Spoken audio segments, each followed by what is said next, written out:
انسان کے اپنے وجود میں جس چیز نے اسے آخر میں اپنی طرف راغب کیا وہ اس کا اپنا ہی مسکن تھا، یعنی زمین۔ اس غیر معمولی دلچسپی نے پچھلے 100 سالوں کے دوران دنیا کی پرائیورٹیز میں کافی تبدیلیاں لائی اور دنیا کو ماحولیاتی توازن سے روشناس کیا۔ تاریخی اعتبار سے دیکھیں تو 1896 میں گرین ہاؤس گیسز کو کلائمیٹ چینج سے لنک کیا گیا، جب سوانتے ایریہنس نے کاربن ڈائی آکسائڈ ٹریپنگ کی بناوٹ زمین کے درجہ حرارت کی تبدیلی کا کانسیپٹ دیا۔ 1927 میں چارلس ایلٹن نے فوڈ چینز اور ایکولوجیکل پیرامڈز کی بات کی، جس میں انسان اشرف المخلوقات ہونے کی بدولت ناقابل تسخیر جگہ پر تھا۔ 1935 میں ایکو سسٹمز کا کانسیپٹ آرتھر ٹانسلے نے دیا۔ 1970 میں جیمز لیولاک نے بتایا کہ زمین خود ایک متوازن نظام رکھتی ہے۔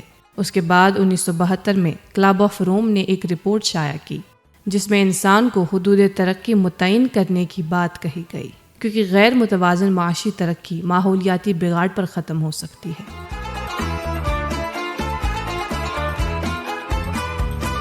دنیا کا درجہ حرارت بڑھتا جا رہا ہے۔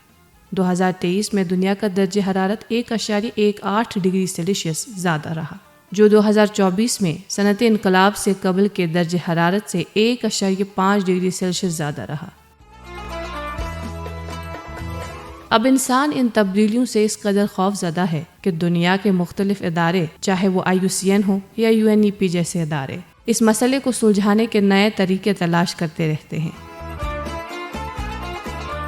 اب دیکھیں، قرآن مجید جو انسان کے لیے عملاً ہدایت نامہ ہے، اس معاملے میں شروع سے ہی کتنا حساس رہا ہے۔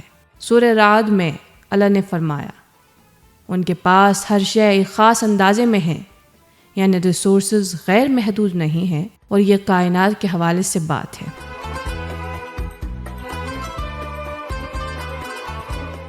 سورہ فرقان میں فرمایا گیا ہے، اللہ نے ہر شے پیدا کر کے ٹھیک اندازے میں رکھی ہے، یعنی ریسورسز اور چیزوں کو پیدا کرنے کا ایک خاص طریقہ اور نظام ہے۔ سورہ المومنون میں کہا گیا ہے، ہم نے آسمان سے پانی ایک اندازے پر اتارا، جو اس بات کا ثبوت ہے کہ کائنات کا بھی زمین کے لیے ایک واٹر بجٹ ہوتا ہے۔ سورہ الحجر میں فرمایا، اللہ نے زمین میں ہر ایک شے اندازے سے اگائی ہے، جو یہ واضح کرتا ہے کہ جو بھی چیز زمین سے اگتی ہے اس کا ایک حد متعین ہے۔ سورہ الرحمن میں فرمایا، توازن میں تجاوز نہ کرو اور انصاف کے ساتھ وزن قائم رکھو، اور اس کے بعد انسان کو اس توازن کو نہ بگاڑنے کی تاکید کی گئی۔ سورہ الروم میں قرآن اس حد تک کہہ چکا ہے، خشکی اور تری پر فساد ظاہر ہو گیا ہے لوگوں کے اعمال کی وجہ سے، تاکہ اللہ انہیں ان کے بعض اعمال کا مزہ چکھائے، شاید وہ رجوع کریں۔ یہ آیات قرآن کا ایکولوجیکل بیلنس کے حوالے سے ایک کھلی دلیل ہیں، جو انسان کی جدید سوچ اور غور و فکر سے کسی بھی طرح مختلف نہیں ہے۔